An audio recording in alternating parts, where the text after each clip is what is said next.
Good evening everyone and welcome to electrical machine express episode number 14। तो बेटा हमारी electrical machine express पहुंच गई है अपने अगले स्टेशन पे, जिसमें हम बात करने वाले हैं EMF equation of a transformer की। तो मैं आपको बताने वाला हूं एक ट्रांसफार्मर के अंदर कितना इंड्यूस्ड ईएमएफ होता है, उस इक्वेशन से क्या क्या आप निकाल सकते हो कंक्लूजन्स, ये सारी बातें होंगी इस पर्टिकुलर वीडियो के अंदर। तो तैयार हो जाओ बेटा मशीन को आसान बनाने के लिए, क्योंकि अब बनेगा मशीन आसान। तो चलिए शुरू करते हैं। Let me start by first introducing my self. मैं हूं आपका होस्ट एंड दोस्त अंकित गोयल, जिसका गेट में 2 बार AIR 1 रहा है 2014 और 2018 के अंदर। इसके अलावा बेटा मुझे प्रेसिडेंट की तरफ से गोल्ड मेडल दिया गया जब मेरा ग्रेजुएशन पूरा हुआ। अदर देन दैट मैं आज तक 2 लाख से ज्यादा बच्चों को ट्रेन कर चुका हूं फॉर गेट एंड ESE, और अनअकैडमी में वर्क कर रहा हूं as a director for Unacademy for GATE department. लेकिन ये सारे क्रेडेंशियल्स, ये सारी अचीवमेंट बेटा अपनी जगह, मेरे लिए सबसे गर्व की बात यह है जो हम स्टूडेंट की लाइफ में डिफरेंस क्रिएट कर पा रहे हैं, जो इनिशिएटिव बच्चों तक पहुंचा पा रहे हैं, दैट इज रियली अमेजिंग। और इसकी वजह से आज की डेट में हर वो बच्चा पढ़ पा रहा है शायद जिसके पास रिसोर्सेज नहीं है, शायद जिसने कभी इमेजिन भी नहीं किया था वो कंपीट कर पाएगा, टॉप कर पाएगा, और ऐसे बच्चे बहुत आगे बढ़ रहे हैं। लेकिन ये ध्यान रखना बेटा, हमारे इनिशिएटिव सिर्फ यूट्यूब तक रिस्ट्रिक्टेड नहीं रहते हैं, they are also available on the Unacademy app. तो अगर आप अनअकैडमी ऐप इंस्टॉल कर लें तो आप हमारे सभी इनिशिएटिव्स का हिस्सा बन सकते हैं, simply by unlocking them using the code Ankit ESE। बहुत सिंपल है। चल तो शुरू कर लेते हैं यार आज का सेशन। तो induced EMF in a transformer. तो जब ट्रांसफार्मर के इंड्यूस्ड ईएमएफ के बारे में मैं बात करता हूं, तो जब ट्रांसफार्मर के कनेक्शन गिवन है तो क्या करना होता है। देखो जब ट्रांसफार्मर के कनेक्शन गिवन होते हैं बेटा, सबसे पहली चीज हम क्या करते हैं कि यहां पे जैसे हमने मान लो डॉट लगा लिया जो पॉजिटिव टर्मिनल है। अब सेकेंडरी पे पॉजिटिव कौन सा होगा ये पता लगाना पड़ेगा डॉट कन्वेंशन से। तो क्या करेंगे, ये पॉजिटिव से करंट एंटर करेगा क्योंकि सोर्स डिलीवर पावर, या ये कह दो primary absorbs power from source. यहां primary absorbs power from source, ठीक है। प्राइमरी जो है ना सोर्स से पावर ले रही है, इसीलिए पॉजिटिव से करंट एंटर कर रहा है। अब ये करंट के हिसाब से आपकी जो मैग्नेटिक फील्ड है, आपकी मैग्नेटिक फील्ड कैसी बन जाएगी, इट विल बिकम क्लॉकवाइज, ठीक है। आपकी ये मैग्नेटिक फील्ड बन गई बेटा क्लॉकवाइज, करेक्ट। अब आप सेकेंडरी का फ्लक्स इससे उल्टा मानेंगे, आप सेकेंडरी का फ्लक्स इससे उल्टा मानेंगे बेटा। आप सेकेंडरी का फ्लक्स जब उल्टा लेते हो तो you will assume it like this. अब अगर ये ऊपर जा रहा है तो अगर मैं अंगूठा अपना ऊपर की तरफ रखूं तो करंट आना चाहिए राइट में, तो यहां से ये करंट आ गया राइट में। अब जहां से करंट लीव करेगा वहां पे आप लगाएंगे डॉट, और जहां पे डॉट होगी, डॉट्स की पोलैरिटी सेम होती है, तो डॉट इधर पॉजिटिव तो इधर भी पॉजिटिव, ठीक है। तो मैंने क्या किया, मैंने पॉजिटिव टर्मिनल पे डॉट लगा लिया, वहां से करंट एंटरिंग मान लिया। इससे हुआ क्या, मैंने ये ले लिया कि जो प्राइमरी पे सोर्स लगा है दैट इज डिलीवरिंग पावर, या ये कह दो primary winding is absorbing power from the source. Primary winding source से पावर एब्सॉर्ब कर रही थी। फिर मैंने फ्लक्स निकाला, सेकेंडरी फ्लक्स अपोजिट माना, सेकेंडरी करंट निकाला, जहां से सेकेंडरी करंट लीव करेगा वहां पॉजिटिव आया। ऐसा क्यों, क्योंकि secondary delivers power to the load.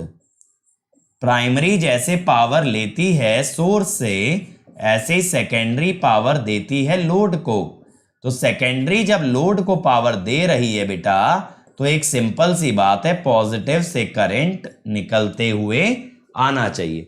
Current should leave the positive terminal. यहां से प्लस माइनस आ गए, एक बार प्लस माइनस आ गए तो आपने ऑलरेडी लेंज लॉ लगा लिया है।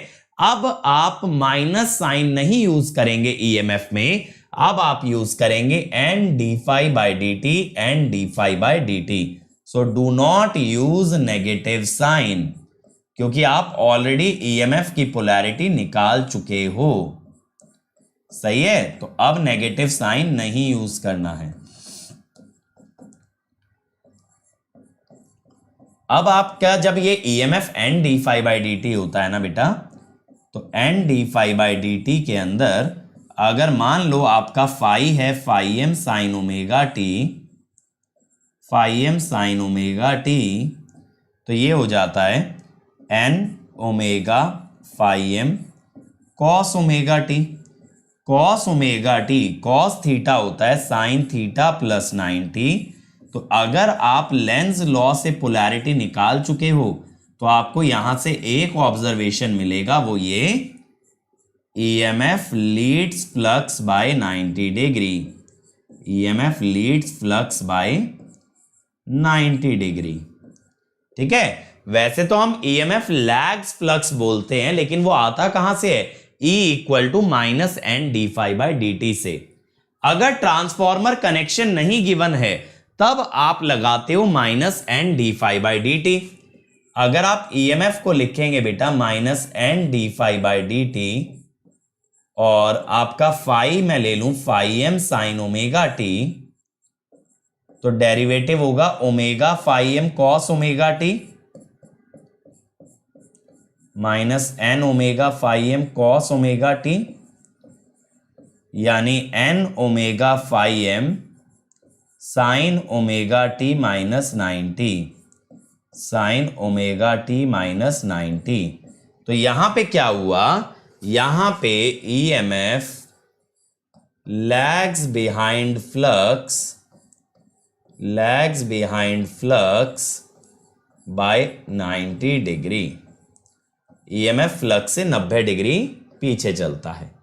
ठीक है, तो ये ध्यान रखना कहां पे माइनस यूज करना है और कहां पे नहीं। अब दोनों ही केसेस में बेटा मैक्सिमम वैल्यू ऑफ EMF कितना आ रहा है? पीक वैल्यू ये आ रहा है ओमेगा एन फाई एम।